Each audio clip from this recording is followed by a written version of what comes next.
All right, let's go ahead and get started. I'll go through some of the formalities here. These presentations are provided thanks to the generous support of Dutch Nagel.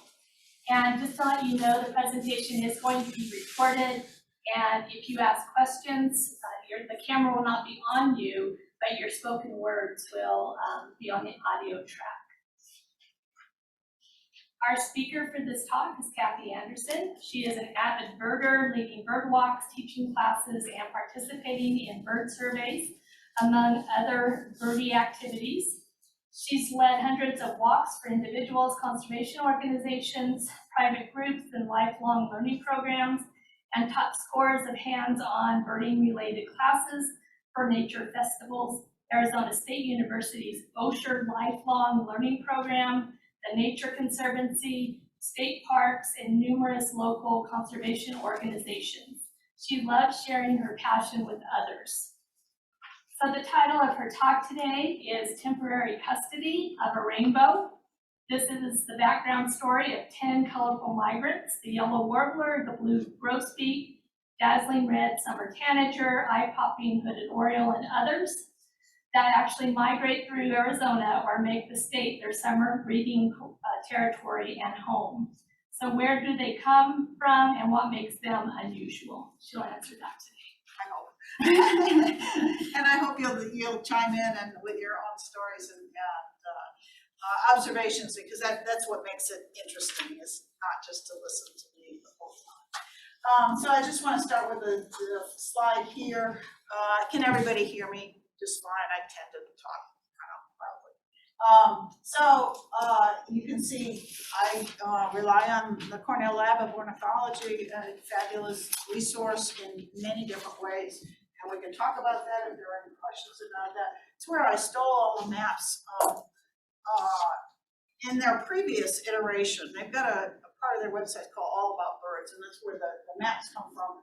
But their previous maps were more comprehensive. They included South America, which for our purposes today is kind of important because we want to know where these birds come from. So what are we going to look at? This is our little rainbow of birds today. So Yellow Warbler up there on the top right, right next to it, the top left, excuse me. Right next to it is Yellow-breasted chat. Keep going right is the Broadbilled Hummingbird. Next one is the blue Grosbeak. Below that is the lazuli or lazuli bunting. Below that, black-chipped hummingbird. Coming back where the redbird is in the middle there. Very familiar with the Vermillion Flycatcher in this area. Next to the Flycatcher is Summer Tanager. Above it is a Hooded Oriole, and right in the middle is a black-headed Grosbeak. But just in case you're not dazzled enough by the colors, we are going to go with some more subtly colored birds. The Swainson's hawk on the left and the Grayhawk on the right, because they are summer birds here too. And we have temporary custody of these birds as well. Those of you, there are a couple of you on the walk this morning, we got some great views of the Swainson's hawks. And we were talking about, there were probably saw 6 or 7 of them in the course of an hour and a half or so. And they appeared to be kettling and perhaps catching thermals and wondering whether they're on their migration route already. So they've got a long way to go. Some of them probably are already migrating. So we're going to start here with the Summer Tanager. So on the left there is the male. It's the only all red bird we have in the United States. Even the cardinal has a little black mask, but this guy's pretty much all red, a little gray in his wings. On the right there is his female, and below it there is a teenager. Just for the purposes of today, they do come in these splotchy colors as they turn from the all yellow form and molt, and some of them obviously become male and get the red feathers. You also have in this area the hepatic tanager, which is also quite red, but it's got some gray patches, cheek patches, and also on its wings. I think the easiest way to identify the two is the Summer Tanager has a yellowish bill and the hepatic tanager has a grayish bill. So let's look at the range maps here. I did not grab the range maps off the website before, they only went to North American maps or Central and North American maps, so I had to color these maps in. So you'll see that the winter range, the non-breeding range, is the blue range. So some of these guys are coming all the way from the northern part of South America to come to the United States to breed. And they don't breed in the South at all. They don't breed in Central America at all. The yellow part is migration, so they're just passing through there. They're not resident for any particular part of the year in terms of this particular bird. But you can see how it comes up into Arizona, here, right in southeast Arizona. And then it goes up into the mountains here, and it doesn't breed at real high elevations. That's where the Hooded Tanager is found, but this guy is, does have a fairly extensive, it's mostly riparian cottonwood habitat that they like. These are two spots that I find them in regularly because I'm from the Phoenix area. Almost exactly halfway between the Hacienda River Preserve up near Wickenburg and the West Thompson Arboretum. So those are the places that I look for them, but they're great to see down here. I was at the San Pedro River this morning, and there was one. There was one actually at San Pedro House eating the suet. So gave us a really, really good look. All right. So what are some of the facts about a summer tanager? I think one of the interesting facts is that they eat bees, which is not that usual, although you'll see some other bee eaters, if you will, in this presentation.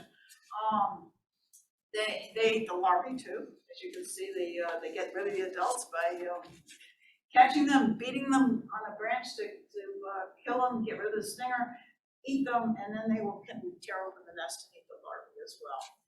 I also thought this was an odd fact, and I have no explanation for this at all. In the east, the summer tanagers' nests are so flimsy, you can see through them from the bottom, which is kind of bizarre.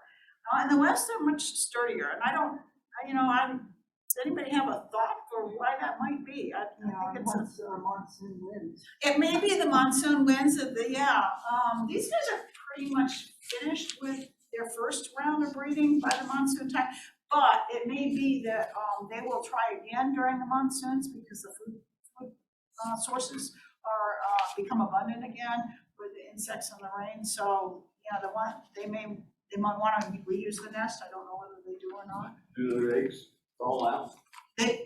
Bird eggs do fall out of nest. Yes, during winds. Yes, during windy times. And it may not have anything to do with the nest. It may just be a really violent wind that will upturn a nest or turn the branch over or whatever. So yeah, these guys, they're pretty much cup nests, I believe. Let me just check my notes on that. So they could actually, shallow cup of grasses and weed stems.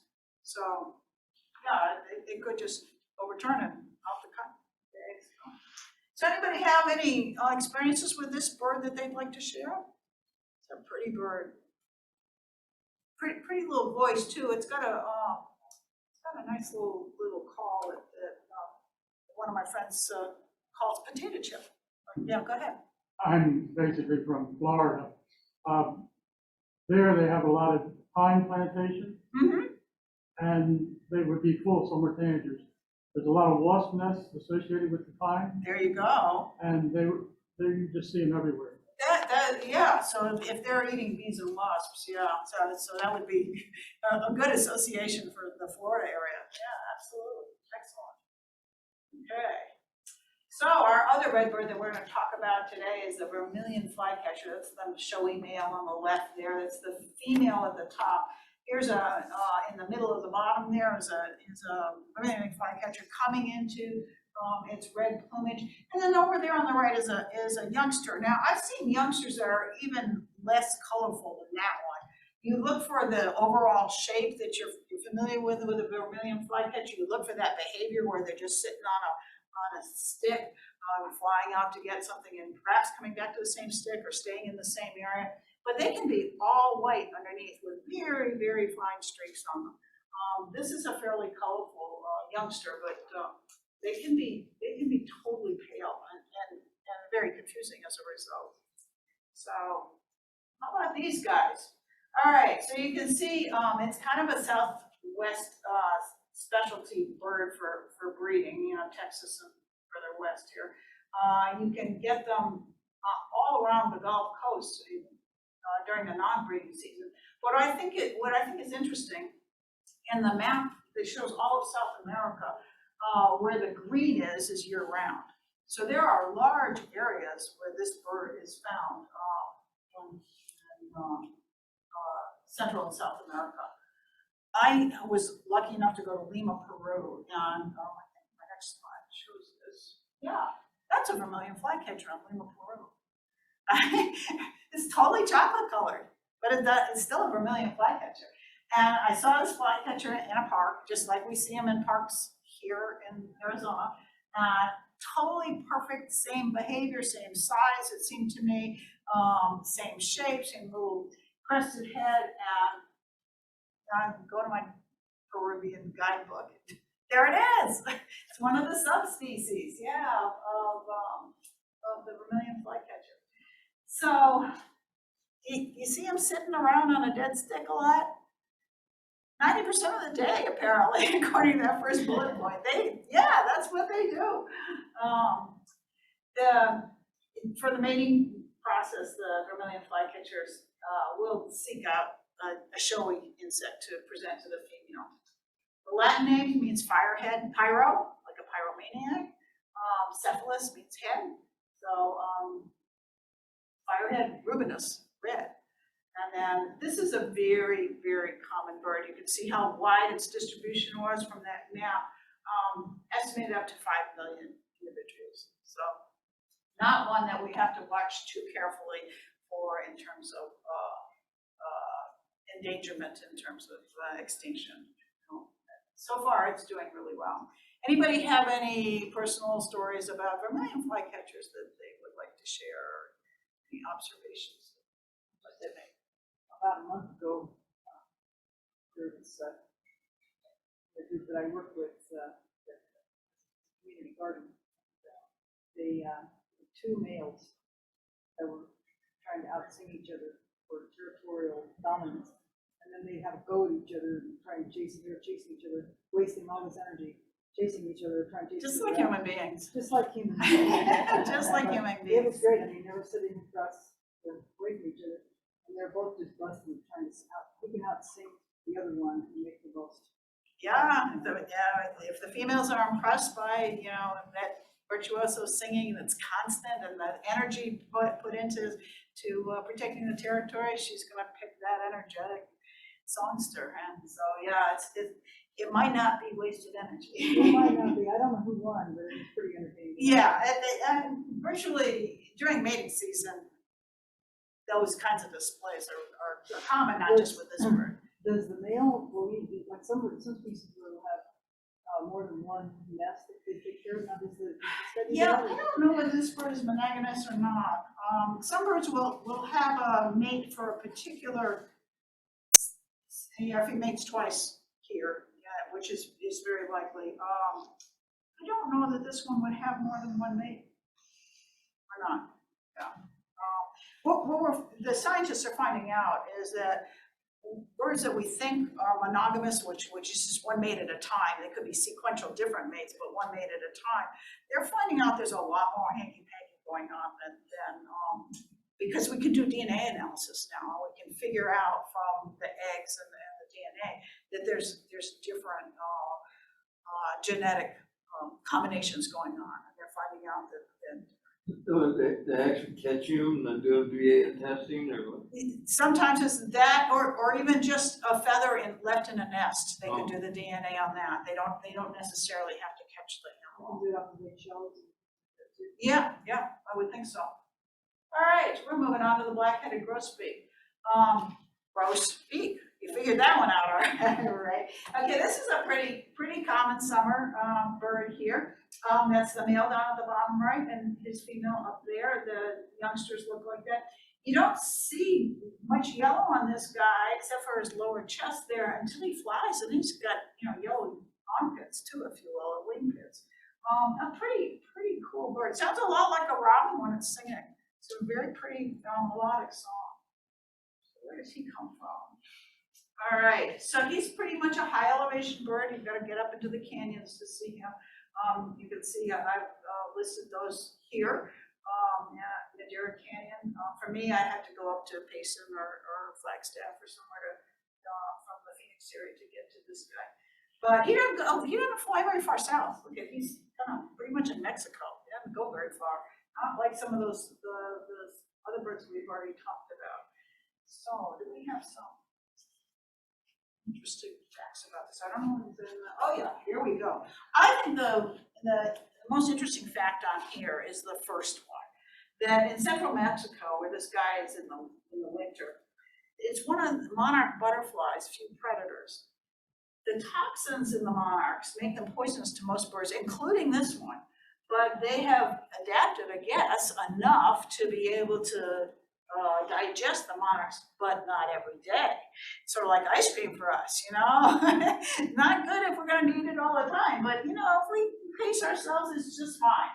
So they feed on monarchs in a roughly 8-day cycle to allow the toxins to be eliminated from their systems, and then they can eat another one. I think it's an interesting combo. I mean, and if you're birding with friends and you see these guys, you can say, well, you notice that kind of like the monarch colors, the black and white and orange, they eat the monarchs, and then you can tell them the story. They are songsters. Both male and female on the second bullet point there. The female song is generally simplified. I think that that's probably just our observations to date. As we are listening to birds more and we are studying more about bird song, we're finding out that a lot of females can sing equally with males. It's not a simplified version. It's every bit as complex and beautiful as occasionally. But it's just not something that's been studied. We've all just kind of assumed that males are the songsters and females are not. But we're studying that more. And because people are interested in the origins of where bird song comes from, they're finding out that the males and females of birds that have territory year-round, see, these guys are only here in the summer, have territory year-round, they need both the males and the females to sing and defend territory. So oftentimes they're finding out that birds that we think are migratory and don't sing up here, they sing in the south where they come from. So we got a lot to learn about that, but yeah, I love the idea that she wants to deceive him to spend more time at home. But we don't know that, of course, we can't figure that out. But if it's working for him to, all right, I need to stay in my territory and feed, help feed, and it's a theory. You can go with it. All right. Anybody have any observations about this guy? You have a? Do they come? The females come up already pregnant? No. Well, and different birds have different strategies for coming up, but the general rule is that the males will come up and they will establish territory. They'll find what they think is a good spot for a nest because the food sources around it. Stay, are they mixed sex? When they come up, the males come up, and then the females come about a week later, giving the males a chance. That group that stayed there all the time. And then they're here for the nesting season, and then they will all go south, including the babies. Not necessarily together, but they will all go south. Yeah. Well, I had a question on that, so that black-headed, there's the blue grosbeak too. Yes, and we'll get to that one. Okay. Yeah, and that is one of the ones we talked about. Anybody else have a grosbeak cell? And what I just described is the males coming early, and the females and establishing a territory, the females following, and then they have their mating season, and then all going south. That's a pattern that's pretty much repeated amongst all the songbirds. Not all of them, but pretty much all of them. Okay, Hooded Oriole. This is a stunning The ones bird. that stay behind, What do they do? Oh, there's nobody who stays behind in this particular presentation. These are all migratory birds. The ones that are here all year round, like a verdin or a cardinal or a paraloxia, you see those. They're just, you know, doing what we do during times when we're not mating. We're taking care of business, you know, sticking together, eating, fending off predators, you know, that sort of thing. So, okay, Hooded Oriole here. This is a stunning bird. There's the male on the left and the bottom, on the right and the bottom left, and then there's the female. She's much more subtly colored. When I was first starting birding, I thought these females looked a lot like the tanagers. They're about the same size, about 8 to 8.5 inches. They're not very big. But check out the bill. That'll help you really distinguish the hooded or the orioles from the tanagers. The tanagers are more blunt-headed. These guys have more pointy bills. And I think the illustration on the bottom left is interesting because I think we're going to have a slide that will talk about palm trees, and if not, I have a note on it. So, okay, up to 5,000 feet. These guys are not high elevation birds. Around my town, Salt River site, Lower Verde down here, the San Pedro River. It's definitely a riparian area, Patagonia area as well. And so, yeah, and you can see these guys don't go very far either. Looks like they just tip out of Mexico on the, you know, south of the peninsula there. But yeah, they're not going very far either. And occasionally, no, I'm not going to say that about this. I'm just going to say occasionally they hang around. You know, what does happen, you know, you alluded to some staying behind, is that sometimes a bird gets sick or injured and will not migrate. They can find them in the winter, but it's quite unusual. If it is sick or injured, it's not probably going to last very long. All right, so, okay, there's a typical oriole nest made of very fine fibers. They will strip the palms. You know, when a palm is stripped, it comes out in like threads. And this is the kind of nest that they make. Absolutely amazing woven nest here. And it's like a sack. It's got a hole in the middle, goes down pretty deep. It looks totally uncomfortable to me in terms of a bird getting in and out of that nest. And you can see that it's, you know, reasonably deep.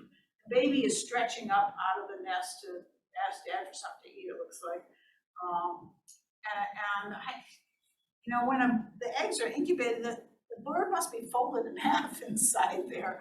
It's just doesn't look very comfortable. But look, where there are palms, the Boys Toms Arboretum was one place that I can think of. Look for these nests underneath. Let me see here. Okay, point number 2 there, takes a few days to make the nest, is the female will use that pointy bill to make holes in the palm fronds through which they thread those little fibers to hold the nest up like that, which I think is pretty remarkable. So anyway, that's the ones at the Salt River are pretty much all fishing line, in this fishing line. They're green and kind of shiny. The 4th billet there about the Arizona nest found under and attached to an active red-tailed hawk nest, that was probably an attempt to have the red-tailed hawk be the predator control. That nothing's going to approach a red-tailed hawk nest that would also injure a hooded oriole nest. I don't know about that last bullet. I think that was probably the first nest of the bird. Oftentimes, the first nest of a bird fails because they aren't experienced in building the nest. They might not be experienced in the location of the nest. They might be a youngster that is kind of low on the food chain for that particular species, so doesn't have a good nesting spot.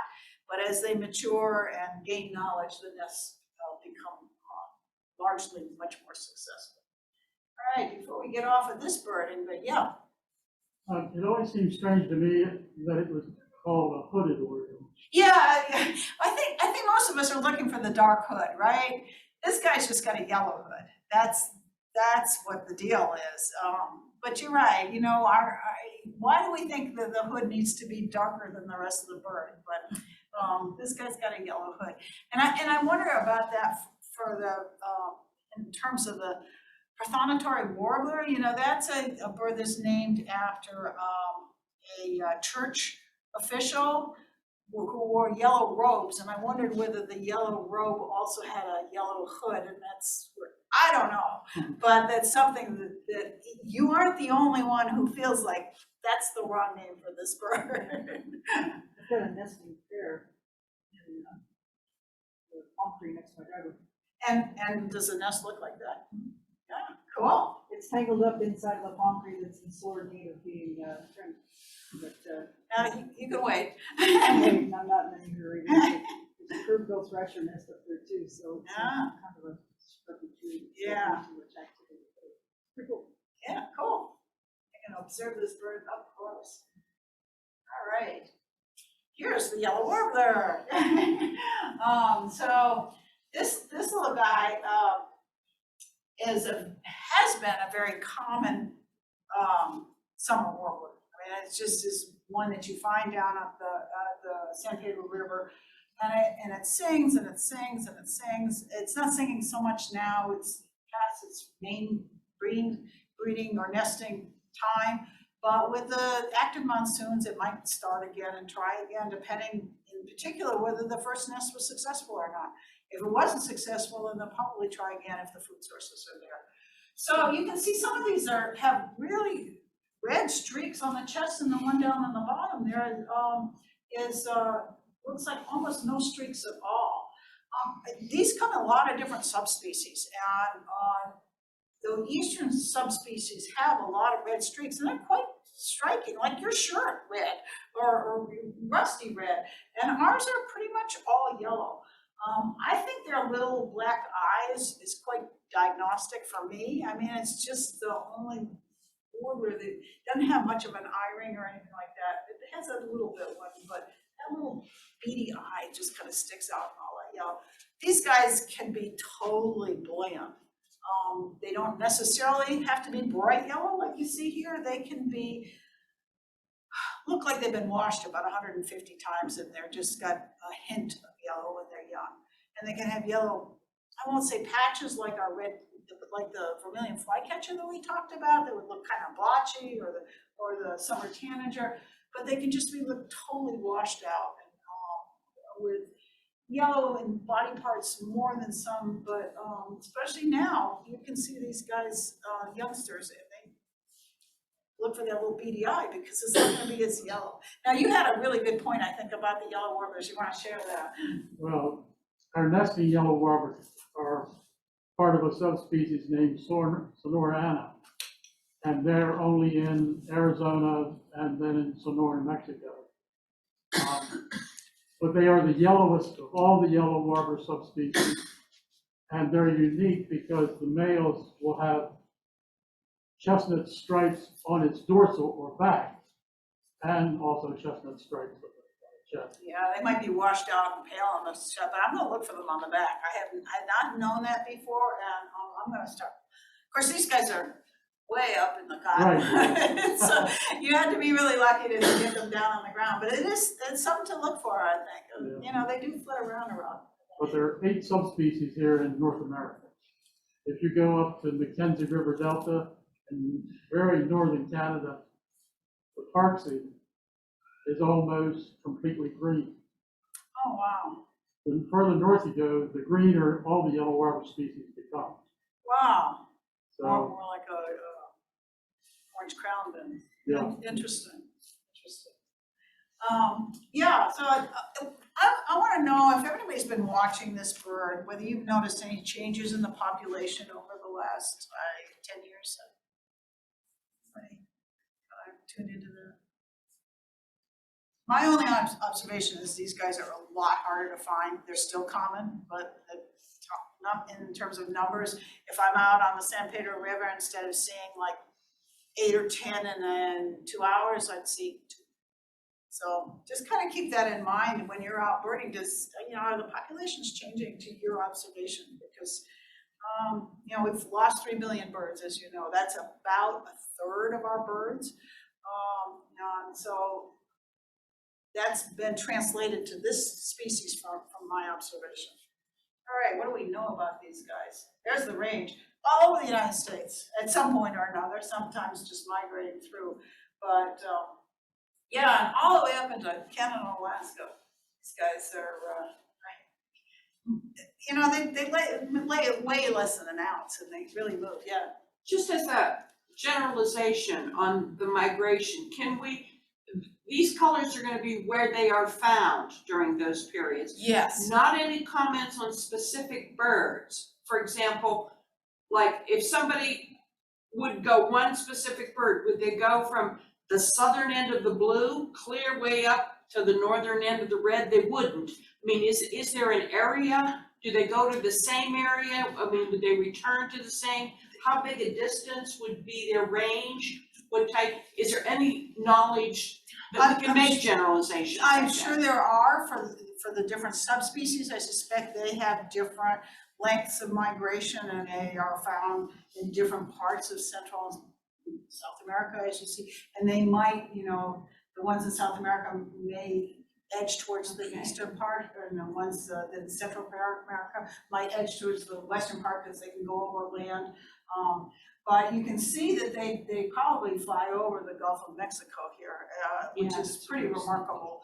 These birds are not, you know, not very heavy, and they're making a 500-mile journey from the tip of the peninsula here up into these marshy areas first, and then they keep going, which is pretty amazing. You know, why don't they?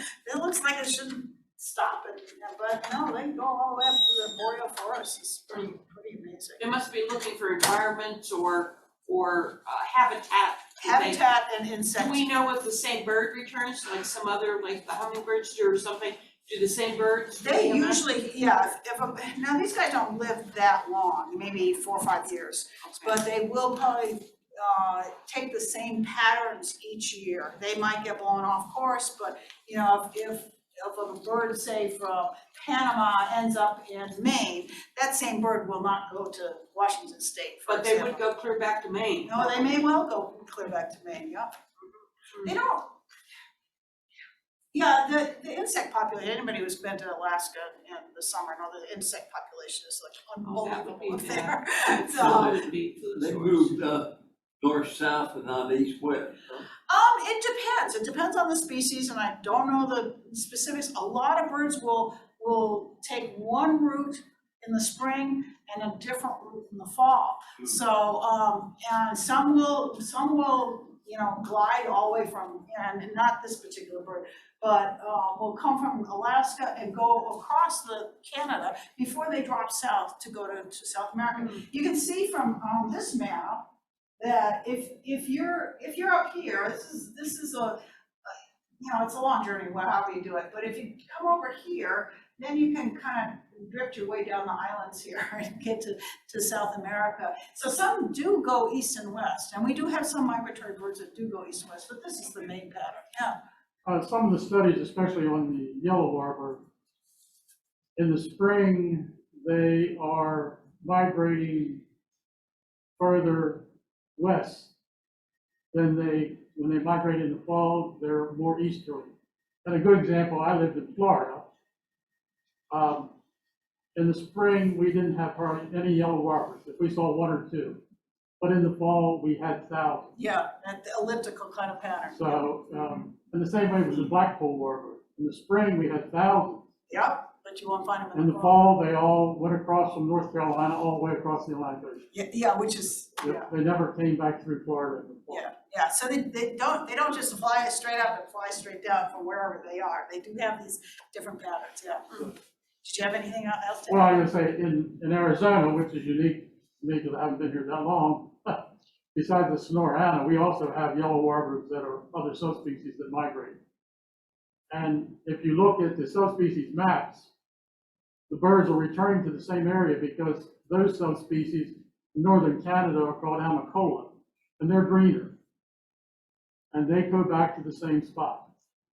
The ones that nest in the United States are called Astivia, and they go back and nest in the same spot, just based on color, they can tell them apart. So they are going back to the same spot each year. I wouldn't be surprised if there's some differences in song too, between the Right. subspecies that would also they'd want to be back with their own kind. A real unique thing they found on the Amicola, if you look at Hudson Bay, right along the northern edge, in May and June, there are polar bears there and it's still snow. The yellow warblers are nesting there in bushes that are full of snow.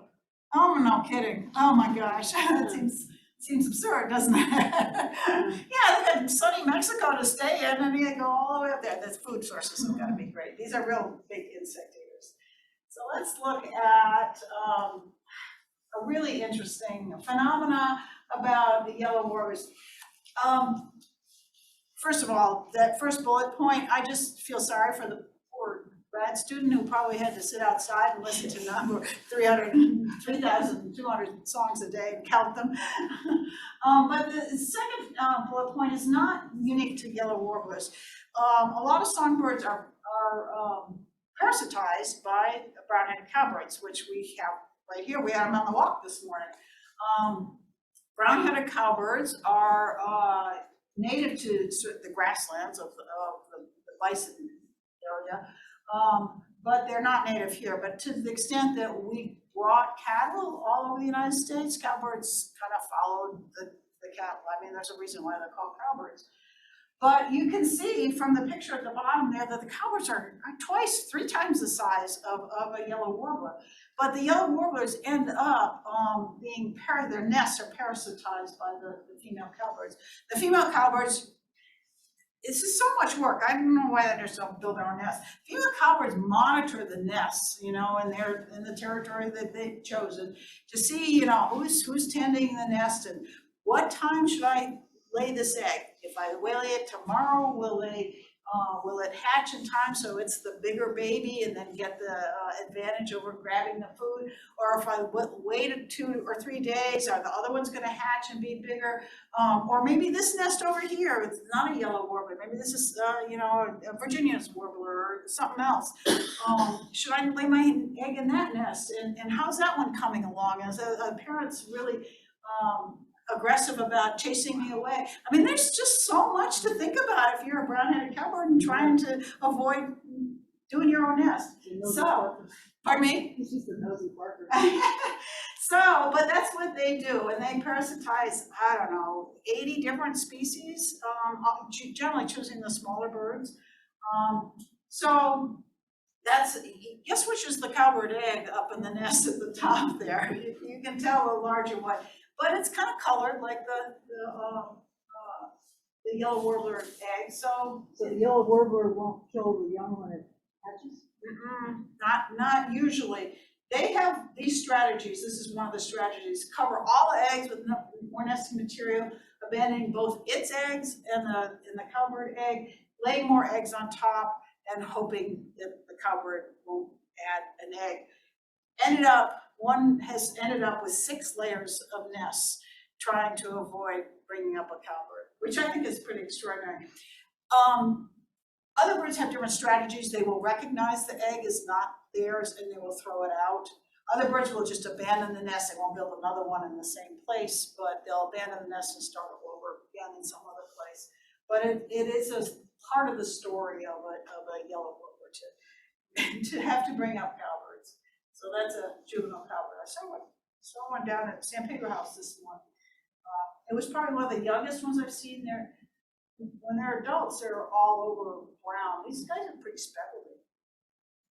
Okay, yellow-breasted chat. This is an awesome bird, I think. I mean, that yellow is so brilliant. It's yellow and almost in a glossy way. I think of it as a really rich egg yolk yellow. It's really, really.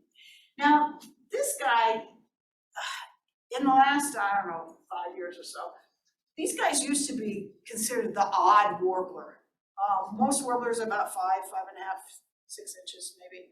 This guy's about 8 inches, so it's big. Doesn't sound like a warbler, doesn't have the behavior of a warbler. Well, guess not. Scientists now think he's not a warbler. So in the newest books, you're gonna find this guy near the red-winged blackbirds. He is now considered closer to that family of birds than the warbird family, but he's all alone in his own little family right now. There's nothing else. There are birds called chats all over the world, but this guy's really unusual. And so, you know, we're learning more about these guys, but so in the old books, you'll find him as the last warbler in the warbler section. In the new books, he's gonna be in a different section entirely. So, you'll find him there. All right, so, up to 5,000 feet, not a high elevation bird here, obviously Patagonia, the two places that I mentioned that are good for me to get to in the Phoenix area. Chats are the ones that you hear a lot. They've got a lot of different vocalizations. Chat's a great word for it. They whistle, they chuck, they make all sorts of screechy, weird noises, and they do it sequentially, so you think you're hearing 4 or 5 different birds, but you're hearing that chat over and over again.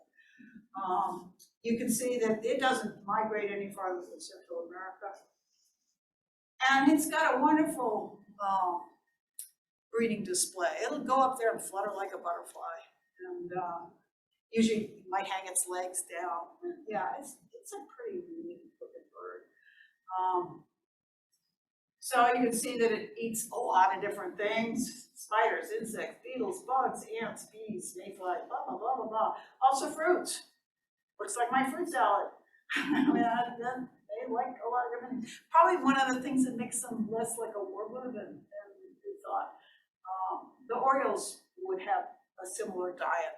As I say, this is closer to the red-winged blackbird, and the orioles are in the same family as the red-winged blackbird. So you can see some of the reasons why this might be closer to that family than the warbler family.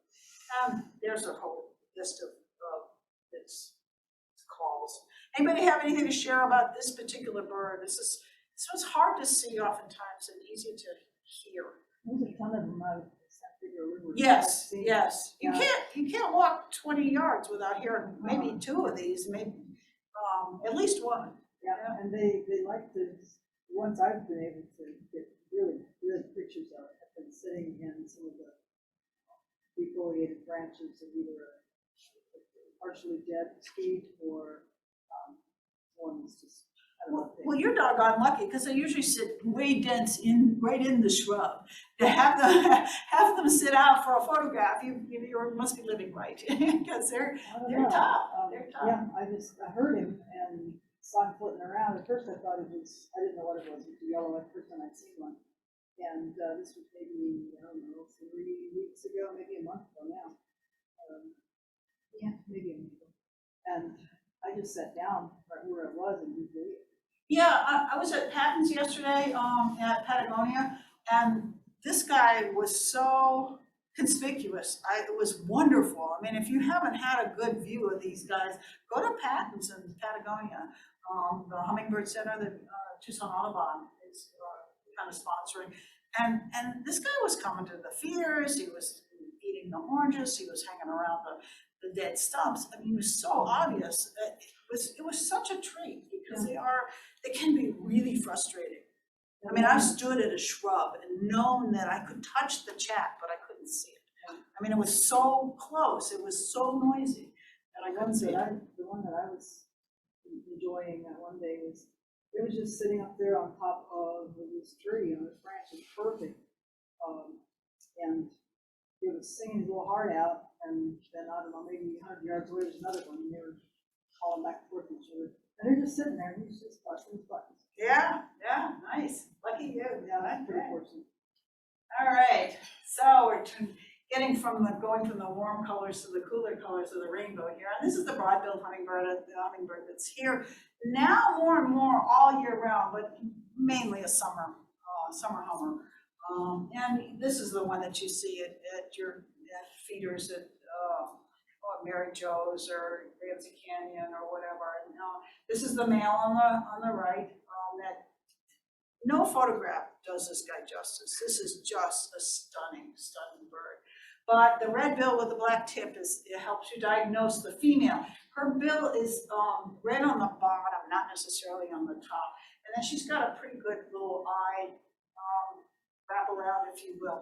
Easily mistaken for a white-eared hummingbird. They look a lot alike. But what you're seeing largely is going to be her because she's way more common than the white-eared hummingbird. All right, so you can see Cornell's map on this, and then you can see Audubon's map on this, both ripped off from the internet. I think this little aberration must have to do with habitat. I don't know whether there are mountains there or what. I don't know the geography of Mexico, but that they go to that little area to breed, and otherwise they're year-round. That year-round part is actually coming up into Arizona with climate change. We're seeing more and more year-round in Arizona. But it's sort of mid-elevation bird, at Ramsey Canyon as well as Madero, two-back, there's like lots and lots of them. At the Sonora Patagonia Preserve and Patagonia, there's lots and lots and lots of them too. They have feeders there, and there's just tons of these guys. Okay, what do we know about these guys? They're kind of, these hummingbird nests are usually just perfect little cups, very tidy. Not so much about these guys.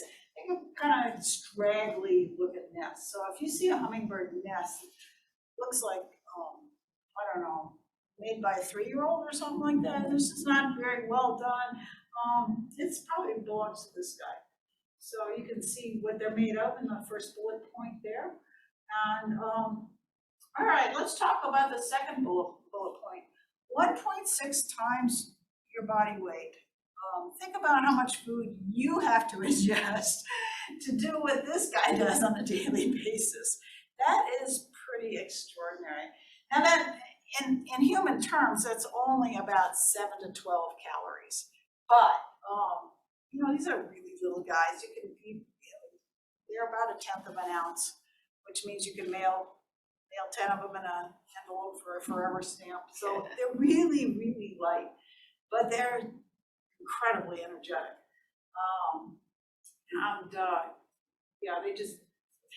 They move fast. We've got the females on the nests here to show you the nature of the nests, but they burn up a lot of calories, so they do have to refuel regularly. Now they refuel pretty much on a regular schedule. They might have a circuit of flowers or circuit of feeders that they use, and if they come to your feeder, it's probably going to be on about a 10 to 15 minute interval. You'll see them come back. How about that intestine? Hair thin, 2 inches long. All right, anybody have experience with this bird that they want to share? All right, let's go on to the next one. Black-chinned hummingbird. This is a little bit harder to identify because it doesn't have that dazzling red bill with a black tip. Long-billed, tends to be pretty snowy white in the front. It's called a black chin, but the actual chin is purple iridescence.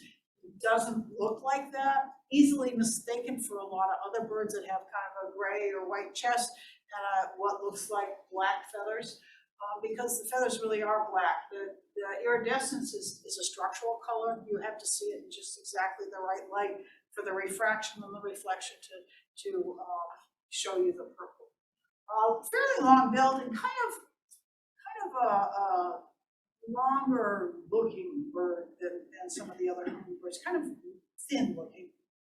And how about this guy? All right, he's higher elevation, all the way up into Canada. You can see where he is in the summer, pretty much all over the West. It doesn't come from very far, Mexico, to come up here. What do we know about him? All right, I think this is one of the most extraordinary anatomical parts of a hummingbird that you might ever consider. It's not unique to the black chin, but you can see from this diagram up here, this is the bill of this is the beak. See the beak? That's just the end of that long skinny beak. That's just the end of it. There's the beak and there's the tongue emerging. So as the tongue emerges, it forks. It's like a snake. It's a forked tongue. And it's got these kind of feathery parts to it. It's not feathery, it's just muscle tissue. But and as the tongue is plunged into the nectar, and this kind of yellowish part here is considered the nectar. So it plunges into the nectar. The tongue forks out, and as it starts to withdraw from the nectar here, the furry parts, for the lack of, will fold in on the tongue to form sort of grooves, and it's through what do you call it? The kind of action that will, you know, like a capillary action, yeah, flow up a tongue, and it brings this yellow nectar into the bill tip there. And it does that an average of 13 times a second. So you can imagine that tongue going in there and spreading out, coming back, I can't show you that 13 times a second. I mean, as fast as I can go is just not fast enough. So it's pretty amazing. And that's what the capillary action say, yeah, that's what's happening when a bird sips nectar. A lot of people think maybe the bill itself is like a straw, or the tongue itself is like a straw, but it's not. This is what's happening. So it's pretty remarkable. I got an amazing photo. I almost got rid of it because I'm at a point where I don't keep any word pictures. But this one, just before I hit delete, I happen to notice, wait, what's that? So I zoomed in, and I had the tongue coming out, heading for the feet. And it's like, okay, I'll keep it. It's blurry, but I'll keep it. It's just motion blur more than anything. It's like, whoa, that's well, you caught one of the 13 to 17 times it was going. yeah, it was cool. pretty amazing. 5,000 for the second. Yeah. So females are larger.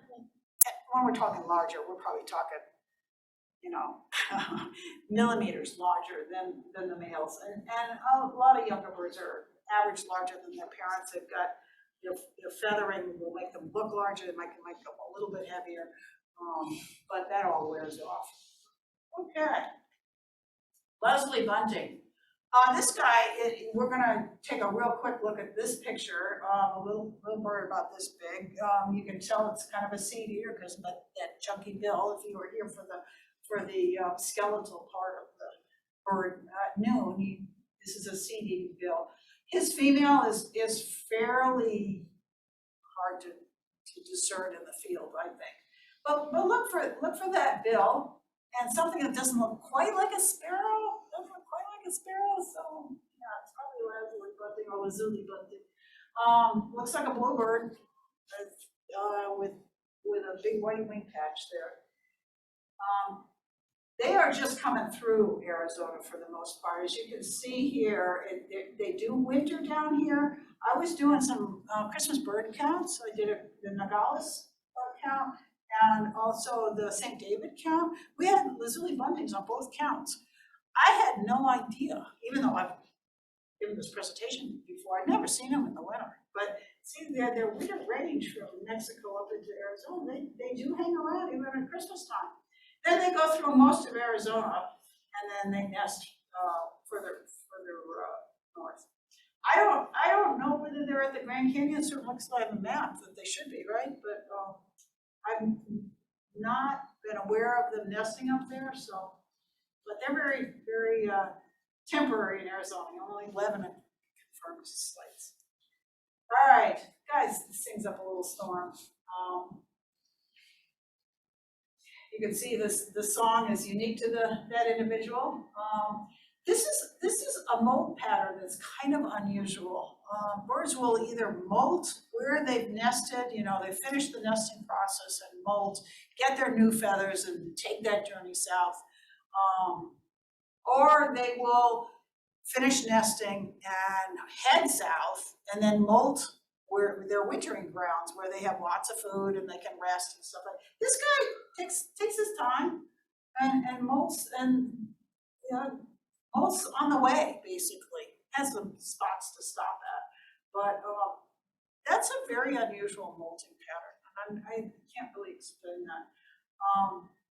So yeah, this has been a bird that's well studied. They migrate at night and navigate by stars, and that's true of most songbirds. All right, anybody want to talk about this one? Yeah.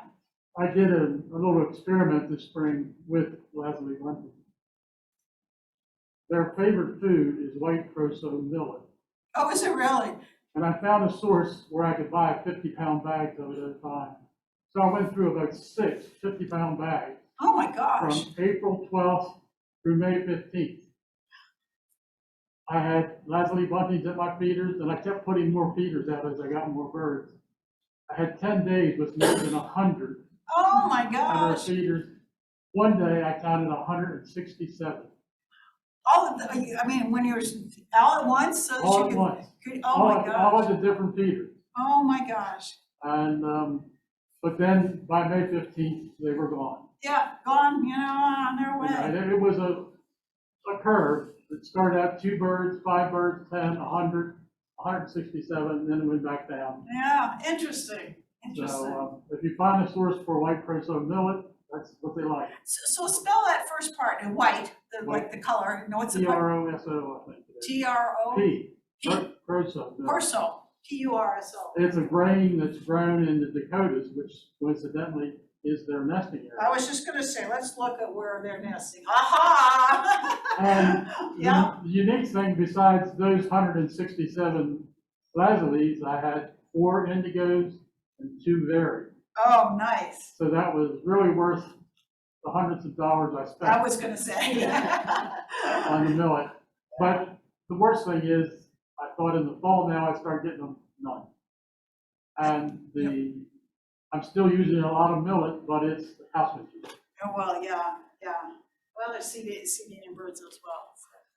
All right, who else do we have in our rainbow here before we get on to our hawks? Blue grosbeak. This is, my experience with this bird up on the top left is the male, the female is down on the right there. Top left is, they look darker than this. This looks like a, I don't know, really bright blue. And they don't look like that to me. They look darker. They look like more like a navy blue to me. But in any case, he's got these nice rusty ring bars, and he's a beautiful bird. Another seed eater. You can tell by his bill, and she's much more subtly colored, but the rusty ring bars will give her away, as well as that kind of chunky bill. So that's a blue grosbeak. And this guy was, we saw him at San Pedro House this morning. That's where I expect them to be. All right, here's another one that doesn't go all the way to South America, Central America.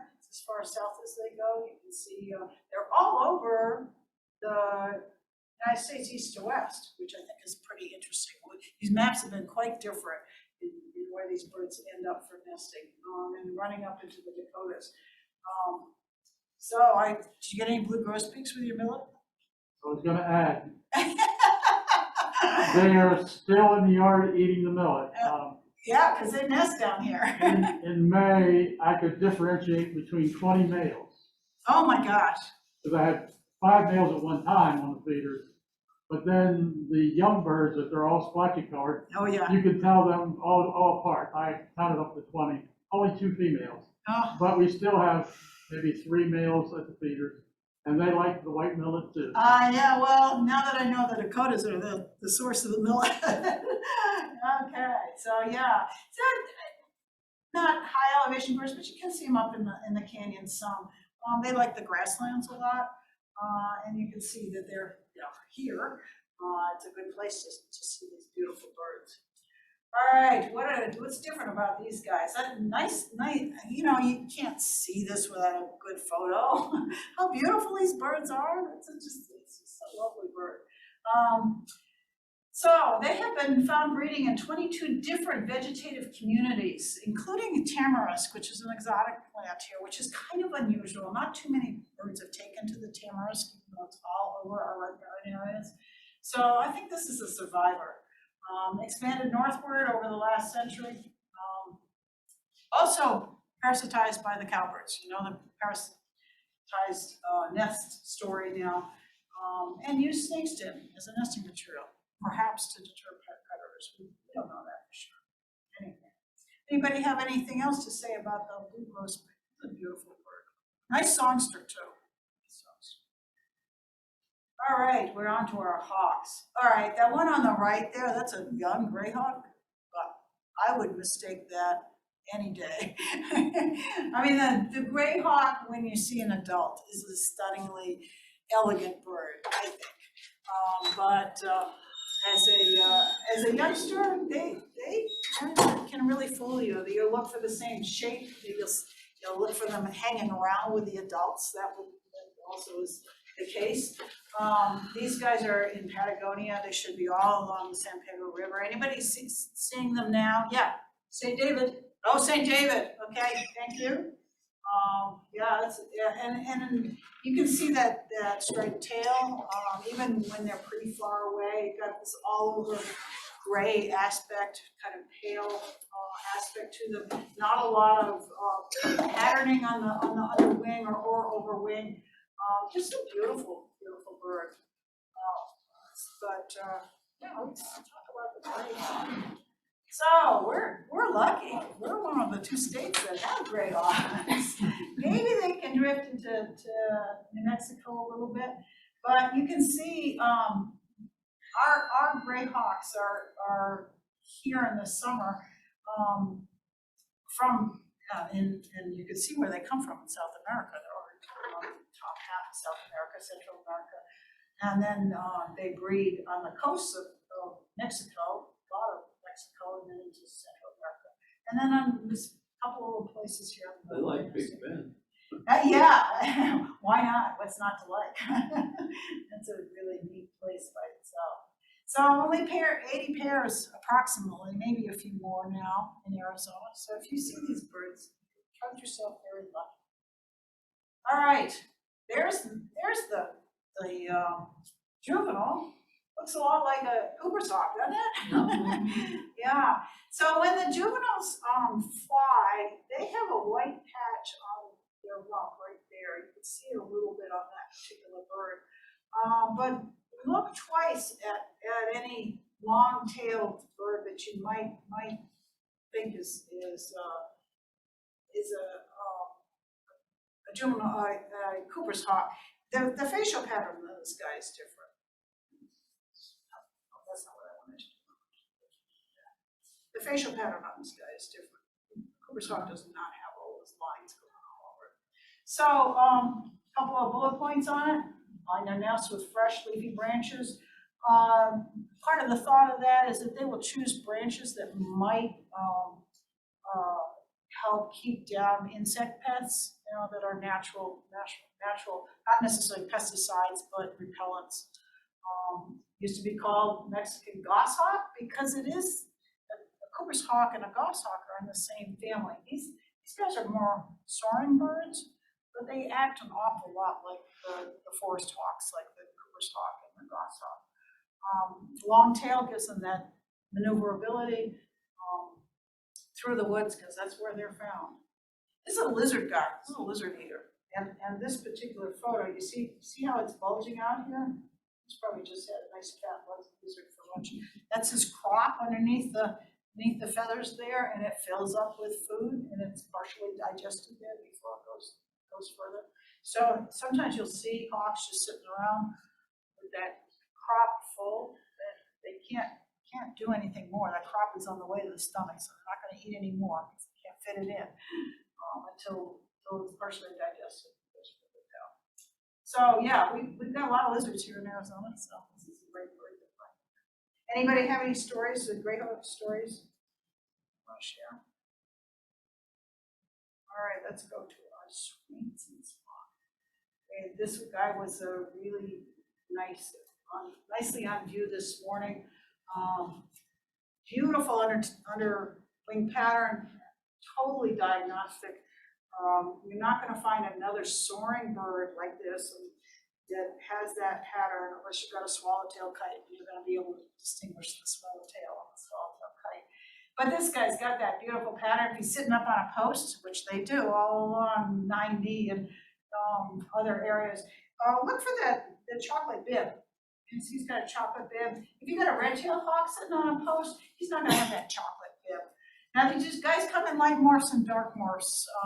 That light colored and dark colored. This is a dark morph down here, much harder to tell. You can see kind of a differentiation between that part of the bib there and the rest of the body, much harder to tell. And I can't give you any really good diagnostic marks, except maybe because he's long-winged. Look at the wingtips hanging down below the tail. That might help give that away. So yeah, this guy has a long journey. Let's look at his range map. Yeah, comes from Argentina all the way up to the United States, and then some of them go all the way up to Alaska. My goodness me, you know, it's got a long journey, and we're lucky to have these birds because there was a prolonged episode in Argentina where they were using a pesticide, which these guys are insect eaters. They don't eat rodents so much or anything like that. But so they eat a lot of grasshoppers when they're down in the grasslands of Argentina, and they were using pesticides to protect the crops of the Argentina grasslands, and they killed the Swainson's hawks. Scott Weidensaw, I don't know how to pronounce his name, he wrote a book on migration in the Americas, and he went down to South America to talk about these birds. And he's walking around in the grasslands with this crunchy feeling under his feet, and it's Swainson's hawks. They're dead on the ground, and they're just by the thousands of them because of the pesticides. We know that now, so working with the farmers in Argentina to try to mitigate, find different solutions so that the Swainson's hawks will not go extinct because of those pesticides. So that's a huge migratory path. It's the longest one we've seen today, and they're here. We were thinking the ones we saw this morning were on their way back to Argentina. They might be, early migrants. Can you reverse that back to the one before it? This one's comparison. Yep, I got one. Okay, all right. Yeah, that underwing pattern is pretty. Well, that and the chocolate bib, that's what's the giveaway, because he's just sitting on it. Yeah, and he's got a little bit of white right at his chin, and then the chocolate bib. Yeah, it's almost exactly. All right. What do we know about this guy? All right. If you're lucky, you get to see this phenomenon. Because they are insect eaters, they hang around in the grasslands, and you can see something like this at Santa Cruz Flats, which is an area west of the 10 between Tucson and Phoenix. I saw a phenomenon like this, except instead of sitting on posts, they were sitting on the berms in the fields there. And we just got stuck. We just stopped the car and we watched as one after another just took off. We estimated, I think, 80 of them. It was really, really neat to see. So there's their annual trip, 12,000 mile round trip. I think it's interesting how high in elevation their nests are, up to 9,000 feet. That's, we're talking about San Francisco Peaks and Flag. That's pretty amazing. Highly gregarious. Gosh, photo shows that, doesn't it? These are, a lot of hawks don't hang around together, but these guys do. And a lot of them coming through Veracruz in migration, which is a great migration point that I still have to do on my bucket list. They funnel through Veracruz, not just these guys, but lots of other different hawks that are coming. Anybody want to talk about these guys, your personal experience with them? Any questions about what we've talked about? Covered a lot of birds. There we go, questions. Now,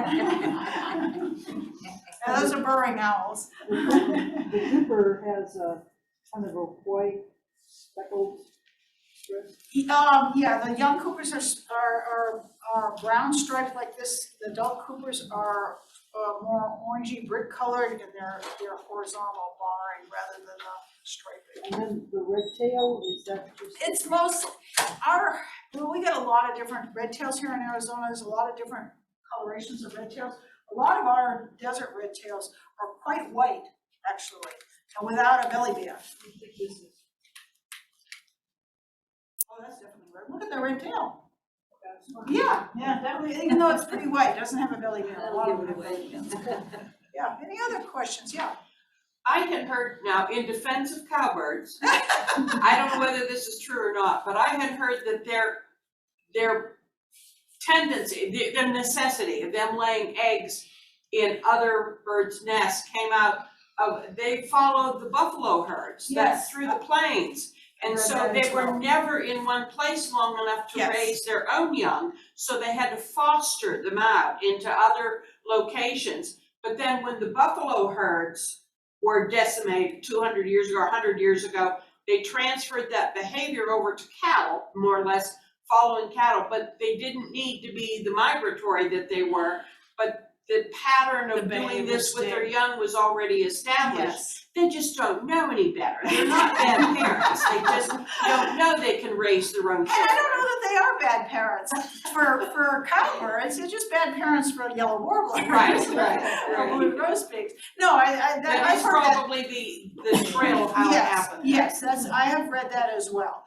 And, I've also read contradictory stuff to that, but I can't remember as good an explanation as that. So, no, I think they're quite good parents. I live near a wash and I watch the cowbirds in the spring. And they are very vigilant about the nests that they use. And I think they watch the nest to see whether was the egg thrown out, is it punctured, is it abandoned, so that they know to be able to lay another egg. I think one of the most remarkable things about cowbirds is that the songbirds that we've been talking about here, a lot of these, the colorful migrants we're talking about, they lay 3 to 5 eggs generally. And if they, if they have a successful nest and they have more resources, they'll lay another 3 to 5 eggs. So, 10 eggs maybe max for that breeding season.